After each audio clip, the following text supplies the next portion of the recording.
Olá, seja bem-vindo ao Rio TV Debate. Neste mês de março, dedicado à mulher, vamos conversar sobre um crime de ódio que assusta e preocupa, o feminicídio.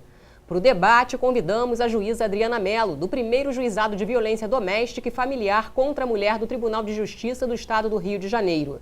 A defensora pública, Flávia Nascimento, coordenadora da Defesa dos Direitos da Mulher da Defensoria Pública, e a subsecretária de Políticas para a Mulher do Estado do Rio, Cristiane Lamarão.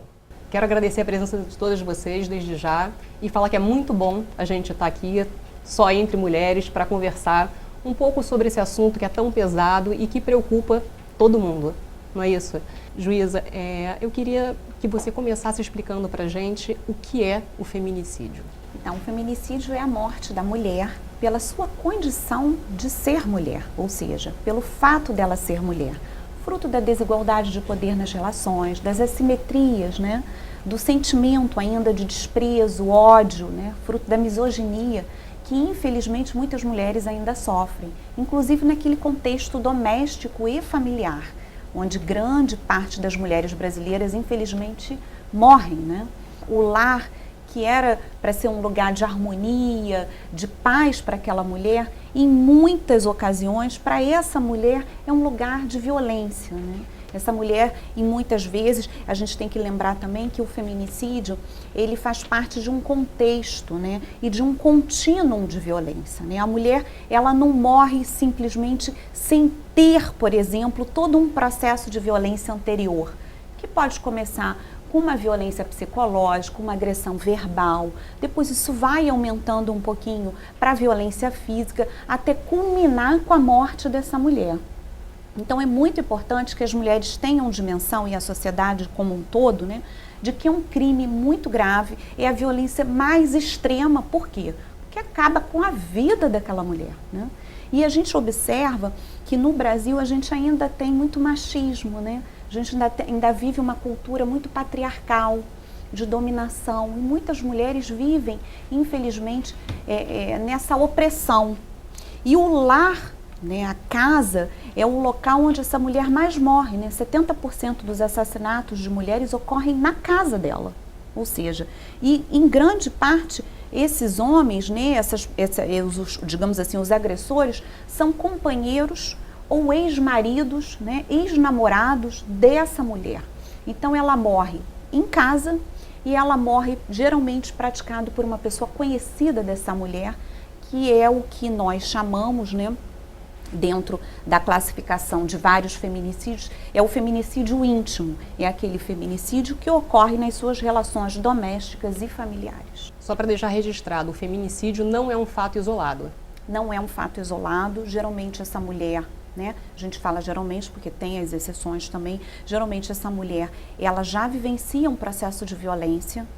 Pode não necessariamente ter ocorrido uma violência física anterior, pode ter sido uma ameaça, né? E a ameaça já é considerada uma violência psicológica. Às vezes a gente tem uma tendência a minimizar o sofrimento, a violência psicológica, e muitas mulheres já sofrem esse ciclo da violência e não acreditam que aquele parceiro, às vezes o pai, o companheiro de vida, pai dos filhos dela, seria capaz de matá-la. Então muitas mulheres falam, ele fala, mas ele nunca vai fazer. Então a gente tem que dar valor sim a essas ameaças, dar credibilidade ao que essa mulher fala, e isso é muito importante que as mulheres que estejam nos ouvindo, né, principalmente a juventude, as mulheres mais jovens também, para se atentar para essa realidade, para esses relacionamentos abusivos e violentos, que isso pode vir a culminar no feminicídio dessa mulher. Doutora Flávia, qual é o perfil das pessoas que cometem esse tipo de crime? A violência de gênero, tanto a vítima quanto o agressor, não tem um perfil específico. Ela está presente nas diversas classes sociais, né? O que acontece muito?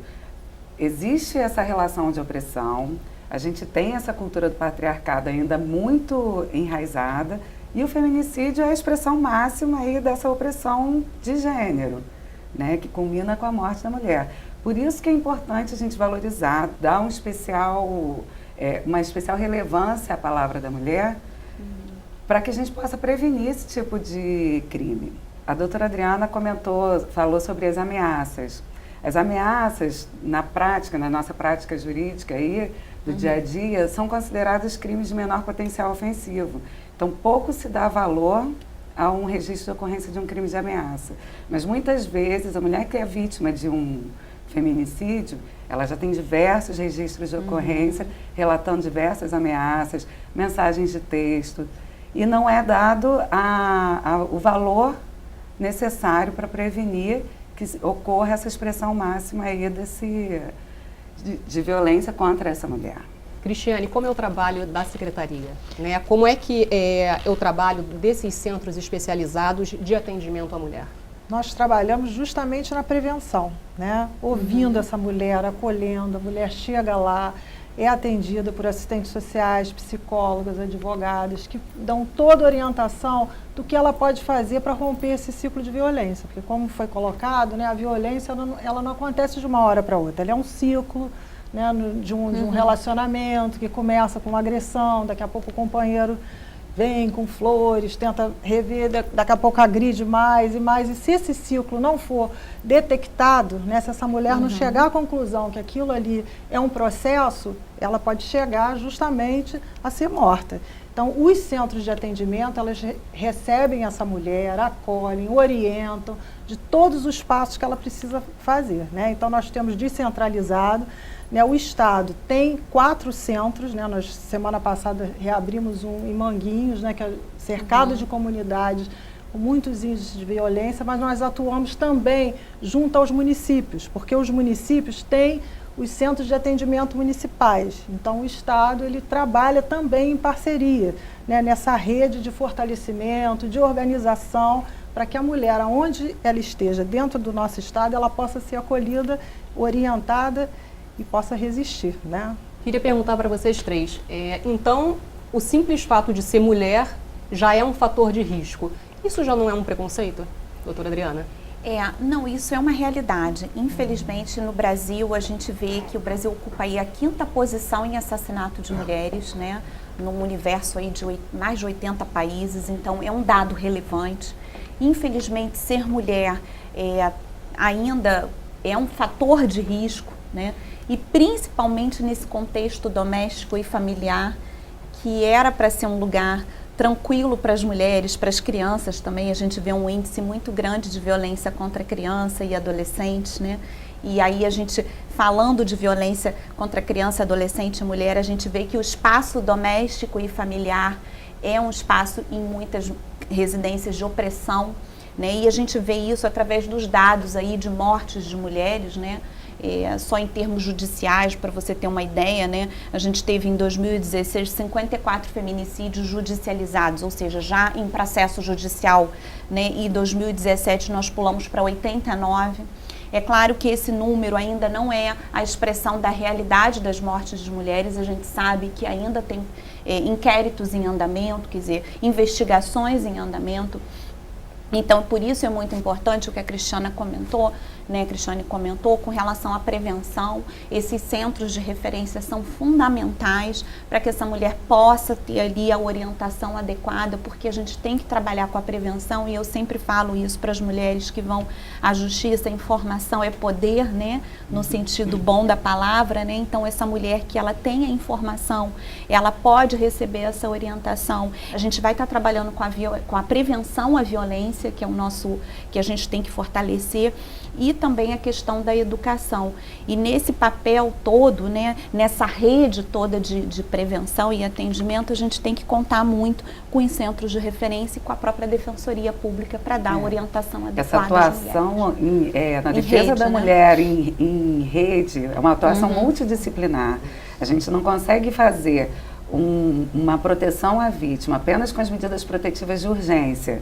Eu faço o pedido, o judiciário defere aquele pedido, mas tem que haver um trabalho da rede de atendimento à mulher para que essa mulher se empodere e possa sair de fato dessa situação de violência, para que ela não retorne a viver nesse relacionamento abusivo, né? Para que ela consiga enxergar que de fato ela vivencia uma situação de violência diariamente. Muitas vezes a mulher vive isso diariamente, mas é uma situação normal, né? O cotidiano dela é esse e ela acredita que tem que permanecer nessa situação. Cristiane, e as mulheres que procuram esses centros especializados, como elas chegam lá? Vocês observam, elas já chegam oprimidas, elas chegam assustadas, com medo da morte ou não? Chegam com medo da morte, né? Quando chega a procurar o centro de referência, a situação já está bem grave, né? Costuma já estar bem grave, ela já não aguenta mais aquela situação, mas às vezes acha que aquilo é uma coisa normal, por fruto mesmo, né, do machismo da nossa sociedade, a violência psicológica, que é muito mais comum, né, do que a gente pode imaginar. Ela acha que aquilo, que o marido é muito ciumento, né, mas começa aquilo a incomodar quando vai passando para a questão da violência física, que geralmente ela vai buscar quando chega ao nível da violência física. Aí é importantíssimo isso que foi colocado, a questão da rede, da gente estar em contato com as delegacias especializadas, com o judiciário, para que nós possamos fazer toda a rede de proteção a essa mulher, né? Obrigada, Cristiane. A gente vai para um breve intervalo e a gente volta já já com o Rio TV Debate. Estamos de volta com o Rio TV Debate sobre feminicídio. No primeiro bloco, a gente falou um pouco mais sobre o que é o feminicídio e o perfil, né, como que se caracteriza o feminicídio. Bem, eu acho importante nesse segundo bloco a gente falar um pouco mais sobre o porquê, mesmo tendo se tornado um crime hediondo em 2015, esses números continuam aumentando, doutora Flávia. Então, apesar da gente ter uma lei que cria um mecanismo de proteção, essa proteção toda e prevenção está sendo insuficiente. Não posso te afirmar que seja uma má aplicação ou que seja uma falta de busca por uma solução das mulheres, né? Que as mulheres deixem de buscar essa proteção. Acredito que seria de suma importância implementar as políticas públicas previstas na Lei Maria da Penha como forma de prevenção. A Lei Maria da Penha, durante muito tempo, logo que ela foi publicada, ela recebeu muitas críticas, sendo taxada de a lei que veio prender homens. Quando a gente olha toda a sistemática dessa legislação, apenas 2 artigos são realmente repressivos, né, que aumentaram penas. Desses 40, acredito que sejam 46 artigos, né, a gente conta com uma sistemática protetiva e preventiva muito ampla. Mas quando se fala em prevenção, em implementação de políticas públicas, muito pouco foi feito. Claro que a gente precisa implementar, aparelhar os centros de referência, né, para que eles funcionem bem, mas existem outras soluções que talvez não onerassem tanto o Estado e que poderiam agir de forma incisiva nessa prevenção, né? Se a gente conseguisse debater nas escolas, inserir nos planos municipais de educação o debate sobre igualdade de gênero, já seria um grande avanço aí na prevenção desse tipo de violência. Doutora Adriana, no bloco anterior a senhora falou sobre o levantamento do Tribunal de Justiça, que mostra que de 2016 para 2017 esses números realmente aumentaram. Né? O que mais te surpreende com esses resultados? Eu acho, assim, a questão de ter uma lei, né, de proteção à mulher e de combate à violência, como a própria Lei Maria da Penha, que esse ano completa 12 anos, a Lei do Feminicídio, que completa esse ano 3 anos, agora dia 9 de março, né, são fundamentais para o combate à violência contra a mulher.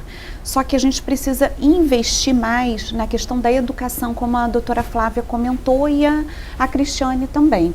A lei penal, ela é importante, mas ela sozinha, ela não vai conseguir acabar com a violência contra a mulher.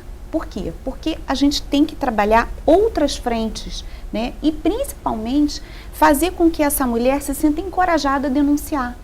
A gente vê que muitas mulheres têm medo de denunciar, desacreditam nas instituições. A gente está vivendo um momento conturbado no Brasil, de crise, inclusive, das instituições, a falta de estrutura, de investimento em segurança pública, na saúde, em educação. Isso, obviamente, tem uma repercussão nos números da violência contra a mulher. Quando a gente vê um índice como o Tribunal de Justiça do Rio levanta, através do Observatório Judicial, um aumento do feminicídio, a gente fica, de algum modo, poxa, a gente já teve aí judicializados 89 casos de feminicídio, mas é também um momento para a gente refletir o que nós podemos fazer para que essa mulher efetivamente acredite nas instituições e possa denunciar a sua violência? Para além disso, o que nós estamos fazendo para que haja uma ruptura desse processo de violência contra a mulher no Brasil? Será que estamos fazendo investimento na educação? Será que a Lei Maria da Penha, apenas a lei que tem, obviamente, um contorno punitivo, né? É uma lei que tem um contorno punitivo, mas ela tem vários mecanismos que trabalham a prevenção e assistência a essa mulher. Por que nós, brasileiros e brasileiras, cobramos apenas do sistema de justiça, digamos assim, a solução para esses problemas e não cobramos de outros entes, né, da federação? Os municípios também têm a sua parcela de contribuição. Por que a gente não pensa também em outras políticas públicas para coibir essa violência? Isso é que eu acho que o grande debate que a gente tem que fazer aqui para que todos e todas entendam. Existe uma baixa representatividade das mulheres aqui no Legislativo, aqui na Câmara Municipal. Você atribui isso à falta de políticas públicas, à falta de leis nesse sentido? Eu acho que a mulher está ganhando espaço, né, na sociedade bem aos poucos, né? Então eu acho que isso expressa, né, a falta de representatividade expressa essa realidade machista do nosso país, né? Agora, como foi bem colocado, a questão educativa é muito importante, né? Não basta só reprimir, nós precisamos colocar isso. Eu estou também presidente do Conselho Estadual dos Direitos da Mulher e isso é um debate que nós precisamos levar para os municípios a importância desse conteúdo educativo, né, na base, para que a gente possa romper essa cultura do machismo, né? Existe uma lei estadual, até acho que a doutora Cristiane deve conhecer, que diz que a Lei Maria da Penha ela deve ser debatida nas escolas, né? Talvez a gente pudesse pensar em realmente aplicar essa lei, porque as leis elas são importantes, mas elas são mais importantes se elas são aplicadas, né, e conhecidas, e efetividade. Então não basta uma lei dizendo que a Lei Maria da Penha tem que ser ensinada nas escolas, né, que é um problema de todos e todas. Precisamos dar efetividade, porque é ali que a gente vai trabalhar com aquela criança, com aquele adolescente, as questões do machismo, do respeito, dos direitos humanos, né, de que homens e mulheres têm direitos iguais, de que a menina não tem que ser julgada pela roupa ou pela forma como ela se comporta, e sim pelo que ela é. Quer dizer, são valores e princípios que precisam ser trabalhados desde cedo, né? Desde a primeira infância, né? Então, esse debate é que eu acho que é muito importante que nós façamos e que saia do papel da lei para o campo da ação. Chegar no momento de praticar mais, né? E legislar, a gente não precisa. Então, um dos caminhos seria investir na educação, sim, né? De repente, inserindo no currículo dos alunos o direito das mulheres, os direitos humanos. Isso, na opinião de todos vocês, seria o caminho. Acho que é uma unanimidade, né? Não tem. Porque a Lei Maria da Penha é um avanço, né? Poucos países têm uma lei tão complexa, né? Mas... Agora, e com relação à sociedade? A gente vive numa sociedade ainda muito machista, né? Você acha que isso também contribui? Eu acho que também a educação, a gente tem que pensar de uma forma integral e lato sensu, né? Não é apenas a educação escolar, né? Mas de casa, vem de casa. A educação como um todo. E também uma coisa que é muito importante, Ingrid, são as campanhas educativas, porque as campanhas, a gente viu agora durante o Carnaval, tanta campanha belíssima, né? Não é não, os blocos de Carnaval, as próprias escolas de samba, quer dizer, essa mobilização ela é muito importante, mas não apenas no Carnaval, que ela tenha uma continuidade durante todos os anos, né? Esse debate ele precisa ir para as ruas, né? Ele precisa ir para além das escolas, começa-se nas escolas, mas vai para as ruas, para a sociedade como um todo, se mobilizar de que homens e mulheres têm os mesmos direitos e têm que ter as mesmas oportunidades. Fazendo um parêntese, né? Nós lançamos uma campanha contra o assédio nos meios de transporte, vídeo, né, nós colocamos nas televisões do metrô, do BRT, né, e para que essas mulheres elas possam saber como resistir, aonde procurar, né, com os telefones do Disque Denúncia, né, então fizemos isso no Carnaval e isso está passando ainda nos meios, né, nos modais, né, continua. Não se limitou ao Carnaval. Exatamente. Para encerrarmos esse segundo bloco, doutora Adriana, como a gente pode contextualizar o crime, esse tipo de crime na nossa sociedade? A gente está muito atrasada com relação a esse tipo de situação? A gente vê que o Brasil ainda está caminhando, né, a passos ainda lentos, mas a gente observa grandes avanços.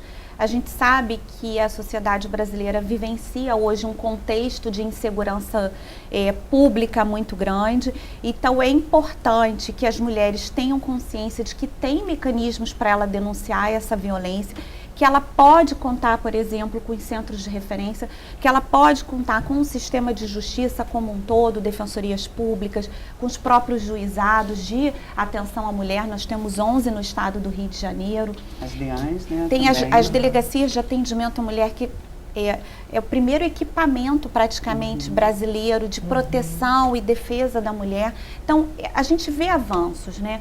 Mas, para além desses avanços do sistema de justiça, é muito importante que essa mulher possa contar com outros equipamentos, que não apenas o da repressão, para poder denunciar a violência e poder ter a orientação adequada para sair do processo de violência, que ela possa contar. E vale lembrar também do 180, né? Que é a 180, central de atendimento às mulheres, às vítimas de violência, não é isso? Sim. Com certeza, que é um número do governo federal que eu acho que a Flávia pode comentar também, que é muito importante que as mulheres acionem. Né? Eu só queria fazer um parênteses assim, da importância da qualificadora feminicídio, né? Com certeza. Para que a gente possa identificar que esses crimes cometidos contra essas mulheres são praticados em razão do gênero feminino, né? Isso é muito importante. Se a gente não conseguir identificar isso, ele é um crime que fica invisibilizado. Né? Por isso a importância também do investimento nas polícias, né? Porque as polícias precisam estar devidamente equipadas e estruturadas, né? Para que essa investigação do feminicídio, ela tenha essa perspectiva de gênero. Porque não é uma investigação comum, tem que ter uma investigação com uma perspectiva e um olhar diferenciado, que ali pode ter ocorrido um feminicídio. Na realidade, engloba todos os setores. Todos os setores, com acredito certeza. que todas as instituições tenham que atuam nessa área, tem que ter essa visão específica, esse olhar específico, né? E até mesmo na defesa do acusado. Tem que respeitar esses limites éticos aí para que não inverta os papéis, para que a mulher vítima do feminicídio ou vítima de uma violência de gênero, eventualmente um estupro, não seja culpabilizada por aquilo que aconteceu com ela. Obrigada, doutora Flávia. E a gente vai para um breve intervalo, mas a gente volta já já. Estamos de volta com o terceiro e último bloco do Rio TV Debate, hoje falando sobre feminicídio.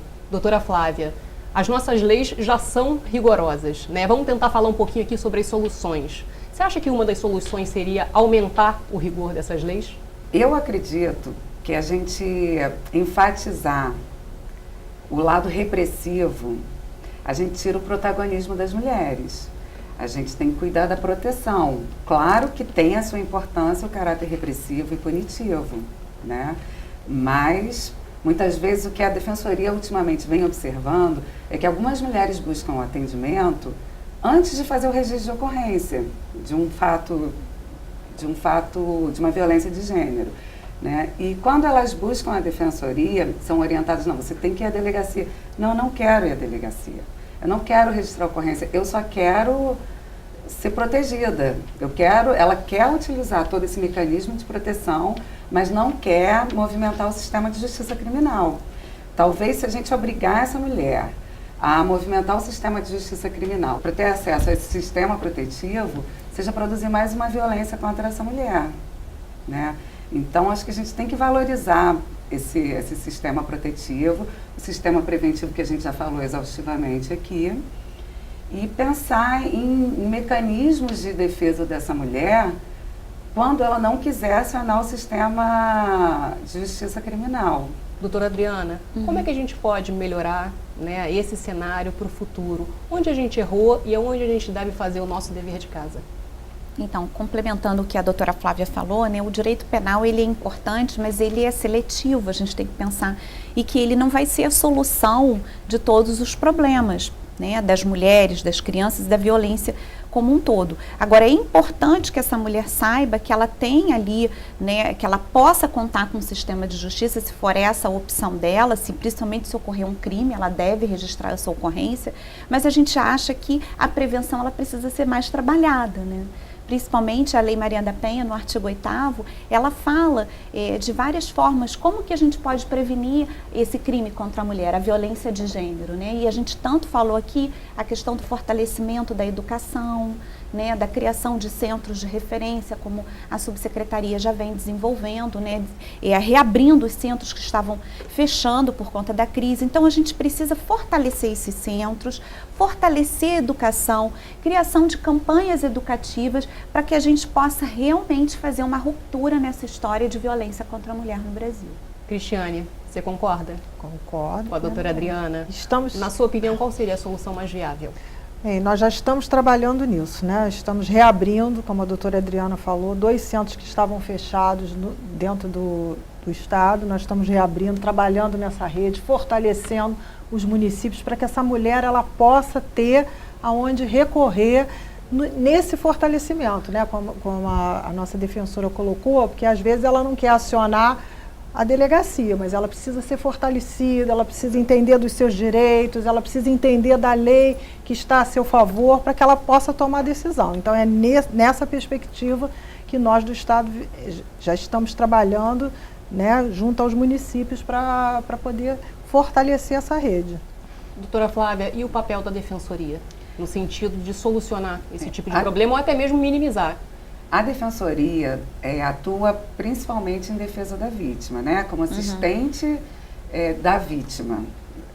Quando o processo está judicializado e existe uma ação penal, a defensoria atua ali orientando a vítima, não naquela função típica de assistente de acusação, como é previsto no Código de Processo Penal. A gente atua orientando a vítima e auxiliando a vítima e impedindo que sejam feitas aquelas perguntas que possam reforçar estereótipos de gênero. E quando eu digo que a gente tem que reforçar o caráter preventivo da lei, às vezes a gente pode acionar o sistema de justiça, mas não necessariamente o sistema de justiça criminal. Não existe uma imposição da Lei Maria da Penha para que a mulher requeira uma medida protetiva de urgência. Não é obrigatório ela registrar a ocorrência. A gente pode pedir de forma autônoma a proteção a essa vítima, fazer um pedido de medidas protetivas, né, independente da existência ou não de registro de ocorrência.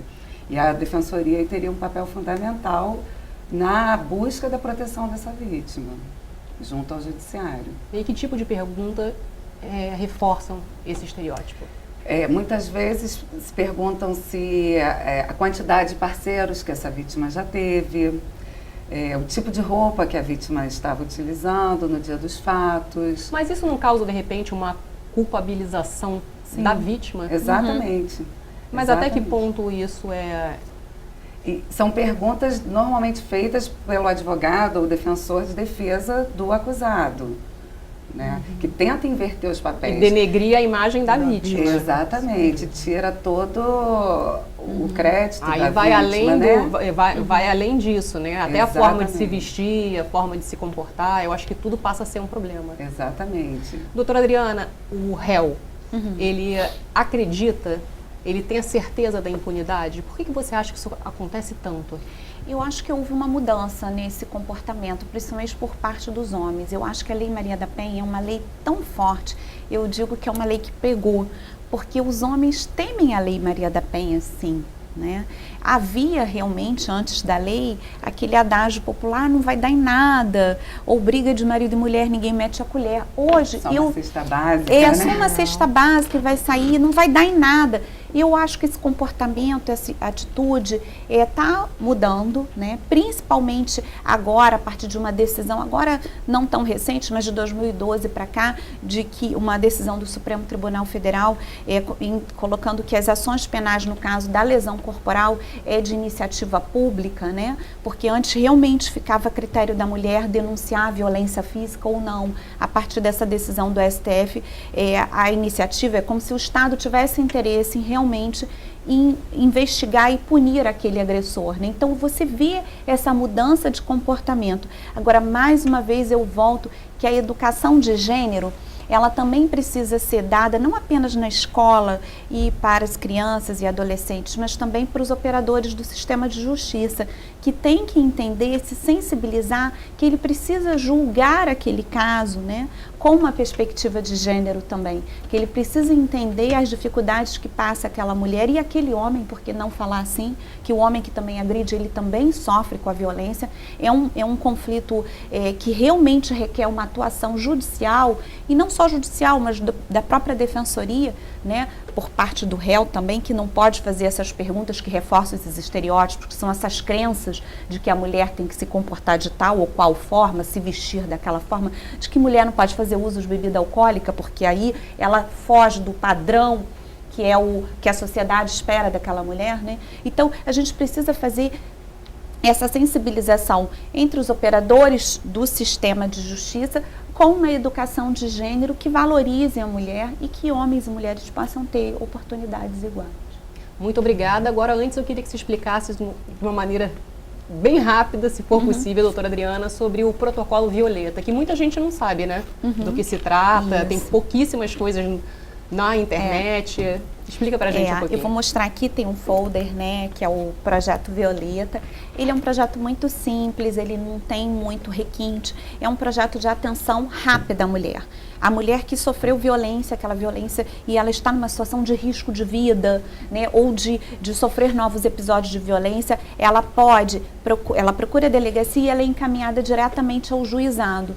Ali ela tem o atendimento da equipe multidisciplinar, da psicóloga, da assistente social que encaminha para a rede eventualmente e da defensoria pública também, né, em atuação nos juizados que aceitam o projeto, porque esse projeto ele é voluntário, né? Nem todos os juizados têm, a gente tem 7 juizados e ele está sendo bem aceito. E ele está sendo muito bem aceito, as mulheres estão acessando, para você ter uma ideia, a mulher registrando a ocorrência agora, em coisa de 1 hora, 1h30, ela já está com a sua decisão em mãos. Isso é um avanço, isso dá rapidez, e a mulher que sofre violência, ela não pode esperar, porque se ela esperar, ela pode morrer. Então é importante que ela tenha essa providência, essa proteção imediata da justiça. E é isso que se propõe o Projeto Violeta. Acesso rápido, imediato e sem burocracia. Muito obrigada, Eu que agradeço. doutora Adriana. Infelizmente, nosso tempo terminou e eu queria pedir para vocês as considerações finais. Doutora Cristiane. Bem, eu queria deixar como mensagem final um estímulo para a mulher que está nos vendo, para que ela procure, caso ela sofra algum tipo de violência, que ela procure os centros de referência, né? Gostaria até de disponibilizar, caso vocês tenham um site, toda a rede estadual, né? Aonde esses centros ficam, né? Para que essa mulher possa procurar, possa ser recebida por essa equipe técnica e romper. E tem uma central de atendimento, um telefone que você possa Nós dar? temos, além do 180, né, aqui na capital nós também temos, deixa eu disponibilizar aqui, 2719-3047, né, que pode ligar, que é o Disque Mulher, né, que é atendido aqui no nosso CIAM aqui da capital, né, mas assim, se ela não quiser ligar, ela pode procurar o centro sem nenhum tipo de comprometimento para a equipe técnica poder fazer esse acolhimento e as orientações que ela necessita, né? Então, nós vamos disponibilizar aqui a rede em todo o estado de atendimento, tá bom? Muito obrigada, Cristiane. Doutora Flávia. Da mesma forma que a Cristiane, eu queria também incentivar essas mulheres que passam por essa situação a buscar o atendimento, seja no centro de referência, seja nas DIANs, seja na Defensoria Pública. A Defensoria Pública tem um órgão de atendimento em cada comarca, de atendimento específico à vítima em cada comarca. E aqui no município do Rio, fica o Núcleo de Defesa dos Direitos das Mulheres, que é um núcleo especializado de atendimento à mulher para orientação, que propõe ações, as demandas que essas mulheres tiverem necessidade. Queria passar o endereço, que é a Rua do Ouvidor, número 90, 4º andar, e o telefone é 2332-6371. O núcleo atende mulheres de todo o estado, independente de cada comarca ter o seu núcleo de atendimento, seu órgão específico para o atendimento. Obrigada, doutora Flávia. Doutora Adriana. Então, eu queria também passar uma mensagem de que a mulher ela não está sozinha, de que ela tem uma rede de apoio para essa mulher e principalmente que toda mulher tem direito a uma vida livre de violência. Ela não precisa ficar sendo submetida à violência, seja ela qual for. Pode ser psicológica, pode ser sexual, pode ser a física. Ela tem o direito de viver livre. A liberdade é um bem muito importante e essas mulheres precisam levar em conta isso. Que elas acessem a Lei Maria da Penha. E aí eu vou deixar um um portal que é o do tjrj.jus.br/observatório judicial, porque ali tem onde estão todos os juizados de violência contra a mulher, onde está toda a rede, as delegacias, tem a Lei Maria da Penha, tem a explicação do que é o feminicídio, quais são as características do feminicídio, o que é violência sexual, a violência psicológica. Dentro desse site do Observatório Judicial do Tribunal de Justiça do Rio, tem todas as informações, inclusive onde estão as varas especializadas e os telefones que ela deve se socorrer, inclusive o 180.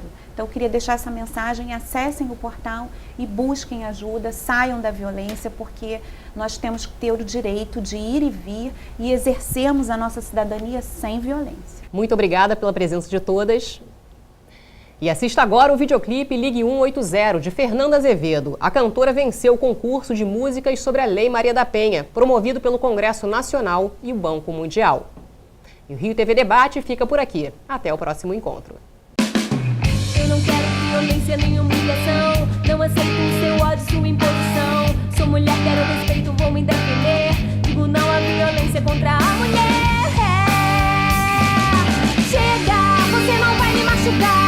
Chega, quero respeito e vou lutar. Chega de violência contra a mulher. Chega, você não vai me machucar. Chega, quero respeito e vou lutar. Chega de violência contra a mulher. Eu vou denunciar o 80. O silêncio não ajuda, não vou me calar. Tem muita mulher morrendo sem denunciar. Sou mulher, quero respeito, vou me defender. Digo não à violência contra a